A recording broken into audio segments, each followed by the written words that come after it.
오늘 말씀을 간단하게 전하겠습니다.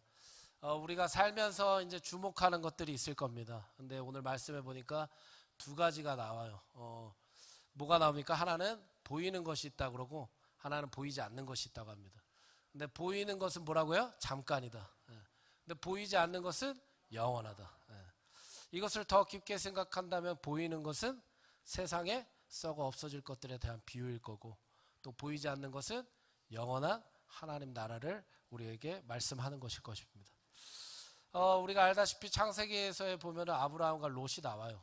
거기서 두 무리의 소유가 많아져서 서로 다투어서 이제는 거주해야 될 지역을 선택하는데, 먼저 롯이 소돔 땅을 봤을 때 그 땅이 여호와의 동산 같고 굉장히 살기 좋다, 비옥한 땅이다, 이렇게 해서 그 땅을 선택하지 않습니까?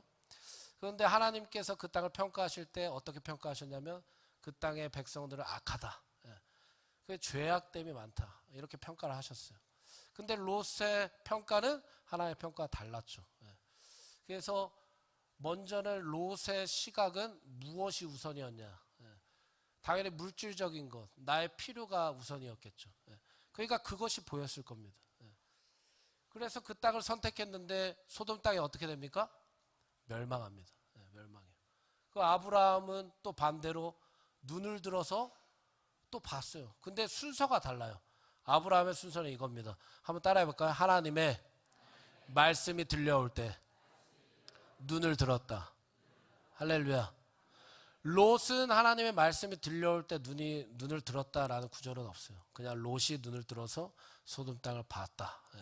그러니까 하나님의 말씀이 그 안에 없기 때문에 나의 육체의 필요를 구한 것을 바라봤다는 거죠. 근데 아브라함은 말씀이 들려올 때 눈을 들었습니다. 그리고 하나님이 가라 하는 그 땅에 정착하게 되었어요. 그때 복을 받은 줄 믿습니다. 우리도 봤을 때 내 안에 무엇이 있어야 되냐? 말씀이 있어야 돼요. 우리가 다 알다시피 아담과 하와도 마찬가지 아닙니까? 창세기 3장에 보면 사탄이 아담과 하와를 미혹하죠. 유혹하죠. 그렇죠? 정말 선악을 알게 하는 그 나무를 먹지 말라 그랬냐? 열매를 먹지 말라 그랬냐? 너희들이 진짜 하나님과 같이 될 건데 진짜 하나님의 그 말씀이 진짜냐? 계속 불신을 일으키고 의심을 일으키게 하지 않습니까? 만약에 내 안에 말씀이 있었다면 그건 선악과는 아무것도 아니죠. 그렇죠? 매번 봤던 건데. 근데 그 말씀이 사라지고 유혹이 들어가니까 그 선악과가 평상시엔 아무렇지도 않았는데 유혹이 들어가니까 지혜롭게 할 만큼 탐스럽게 됐다. 탐스럽게 보이는 거예요. 우리도 평상시에 아무렇지도 않게 여겨졌던 것들이 희한하게 내 마음에 유혹이 들어오고 시험이 들어오고 내 중심의 말씀이 벗어나기 시작하면 아무렇지도 않은 건데 시험거리가 돼요. 안 그렇습니까? 그래서 어떤 분들은 그런 말씀 하실 수도 있어요. 나 시험 들었다. 나 못하겠다. 그거 왜 그럴까? 1차로 말씀을 멀리 했다는 친구예요. 이거는 명심하셔야 돼요. 말씀이 내 중심이 되면 유혹과 시험을 예수님이 뭘로 이기셨어요? 말씀으로 이기셨어요. 할렐루야. 예수님은 그럼 우리한테 그걸 왜 보여주셨어요? 그냥 사탄막이 막 짓밟으면 되지. 3번이나 유혹의 시험을 당하시면서 말씀으로 다 이기시지 않습니까? 우리에게 예수의 권세를 부어주셨어요. 우리가 말씀을 붙잡고 있으면 이기는 줄 믿습니다. 그러니까 말씀을 떠나면 이 말씀이 내 중심이 되지 않으면 평상시는 괜찮았는데 시험거리가 된다. 그래서 우리가 말씀이 중심이 돼야 될 줄 믿습니다. 우리 옆에 분에게 축복하겠습니다. 말씀이 우리의 중심이 됩시다. 열왕기하 6장에는 이제 우리가 잘 알다시피 아람 나라가 사마리아 성을 에워싸지 않습니까? 우리가 너무 잘 아는 말씀이죠. 그래서 엘리사의 사환이 아람 군대가 지친 걸 보고 두려워 떨었어요. 근데 엘리사가 기도했죠. 이 눈을 열어달라. 보지 못한 걸 보게 해달라. 그러니까 눈을 열어주셨어요. 하나님이. 뭐 했을 때 열어주시는 거예요? 기도했을 때. 처음엔 뭐였어요? 말씀이 내 중심에 있을 때 말씀에 의해 눈이 열리는 거고. 할렐루야. 두 번째는 뭡니까? 기도했을 때 눈이 열린다. 여기 계신 분들은 기도하시는 분들인 줄 믿습니다. 우리 옆에 분에게 축복해 주세요. 아, 네. 옆에 분 한번 보세요. 옆에 분 눈으로 한번 보세요. 이건 뭐 별 의미는 없지만, 예. 기도하는 눈인지 한번 보세요. 기도하는 눈, 예. 촉촉한지. 예. 좀 전에 기도했잖아요. 촉촉한지, 메말라지. 예. 우리가 기도하면 눈이 열릴 줄 믿습니다. 불말과 불병거가 가득했다. 예. 그래서 우리가 기도하면 하나님이 열어주신다. 히브리서 12장 2절에는 또 이런 말씀이 있어요. 처음에는 뭐였죠? 말씀으로 눈을 바라봐야 되고, 또 기도로 눈을 바라봐야 되고, 세 번째 한번 따라해볼까요? 믿음으로 바라보자. 그래서 히브리서 12장 2절에는 우리가 너무나 잘 아는 말씀, 믿음의 주요. 따라 하실 줄 몰랐어요. 좀 당황스러운데 한번 따라해보세요. 믿음의 주요, 또 온전하게 하시는 이인 예수를 바라보자. 우리 옆에 분에게 힘차게 고백합시다. 예수님만 바라보면 됩니다. 다시 한번, 된다고요. 근데 지금까지 예수님 바라보시면서 오셨잖아요, 그렇죠? 돼요, 안 돼요? 되더라고요. 질병도 떠나가고, 가정의 불화도 화목으로 이어지고, 우리의 낙심된 마음도 회복시켜 주시고, 물질도 마찬가지예요. 인간관계도 마찬가지예요. 나만 믿음으로 예수님만 바라보면 돼요. 내가 이 믿음에서 떠나니까 낙심하고, 내가 이 믿음에서 떠나니까 실망하고, 내가 이 믿음에서 떠나니까 시험 들고. 믿음이 예수님만 바라보게 하면 되는 거예요. 다른 거 바라볼 필요 없어요.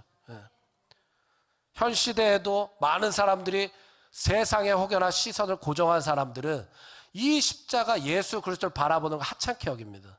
굉장히 가볍게 여기는 거예요. 시대가 막 발전하고 고차원적으로 바뀌지 않습니까? AI 시대라고 하지 않습니까? 굉장히 진짜 풍성해요. 뭔가 자유롭고 간단해지고 뭔가. 그럴수록 우리의 믿음은 한편으로 하찮게 여겨질 때가 굉장히 많은 것 같아요. 내가 뭐하러 고난을 받아? 내가 뭐하러 어려움을 당해? 그냥 편하게 하면 되잖아 라고 젊은 사람들이, 저도 젊죠? 젊은 사람들이 얘기할 때가 많아요. 뭐하러 고난을 받아요? 막 이렇게 얘기를 한단 말이에요. 편하게 신앙생활 하죠. 그런데 우리가 예수 그리스도를 바라보고 있다면 이런 얘기를 할 수가 있어요, 없어요? 없어요. 왜냐하면 십자가의 길은 평탄한 길이 아니에요. 평안한 길이 아닙니다. 편안한 길이 아니에요, 편안한 길. 그 길은 협착하고 좁고 뭐 많은 사람이 걸어가지 않지 않습니다. 믿음이 있어야 걸어갈 수 있어요. 주님이 우리에게 믿음을 주신 줄 믿습니다. 믿음으로 능치 못함이 없음을 고백합니다. 주님 믿음 주셔서 감사합니다. 할렐루야. 하나님께 영광의 박수 올려드리겠습니다. 처음에 뭐였죠? 말씀. 두 번째, 세 번째, 말씀, 기도, 믿음으로 바라보는 거예요. 말씀이 내 중심에 있으면, 말씀이 기억나면 어떤 유혹이 와도 흔들리지 않습니다. 기도가 내 중심에 있으면 이 사환의 특징, 두려웠어요. 근데 두려움이 떠나갈 줄 믿습니다. 근데 믿음이 우리 안에 있으면 결코 우리는 흔들리지 않는다. 천국에 입성하는 그 순간까지 승리할 줄 믿습니다.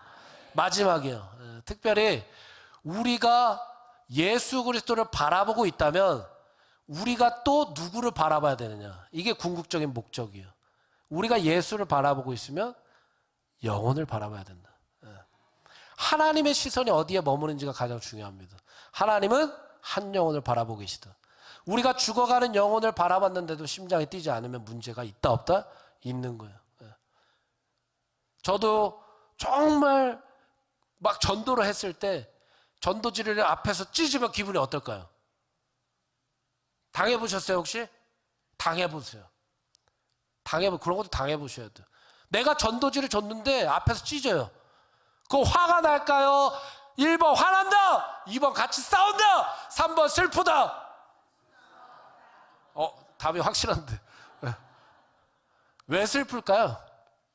그 영혼이 불쌍해서. 맞아요. 이 마음이 우리한테 있어야 된다는 거예요. 그게 예수님의 마음입니다. 눈물이 나는 거예요. 야, 저 사람이 예수님 믿었으면 좋겠는데.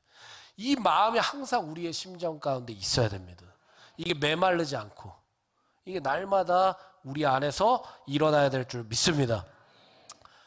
그래서 사도행전 3장에 보니까 우리가 잘 아는 말씀처럼 베드로와 요한이 누구를 주목했어요? 성전 미문에 앉은 안진뱅이를 주목했다. 그리고 그에게 줄 것은 예수 그리스도의 이름밖에 없었어요. 우리도 주목해야 될 필요가 있습니다. 우리 참정 교회 안에도 특별히 뭘 하죠? 영혼 구원을 위해 새생명 축제, 새생명 축제를 해요. 또 수요일 날은 뭐 할까요? 정확한 명칭을 가르쳐 드릴게요. 한번 따라해보세요. 수요 전도팀. 이게 정확한 명칭이에요. 수요일마다 수요 전도팀. 또 앞으로 4월 달부터 새생명 축제.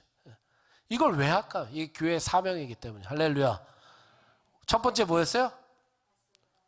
말씀. 두 번째 기도. 세 번째 이걸로 바라보는 거예요.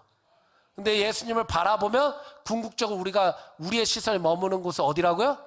영혼들. 이게 우리의 사명인 줄 믿습니다. 아멘.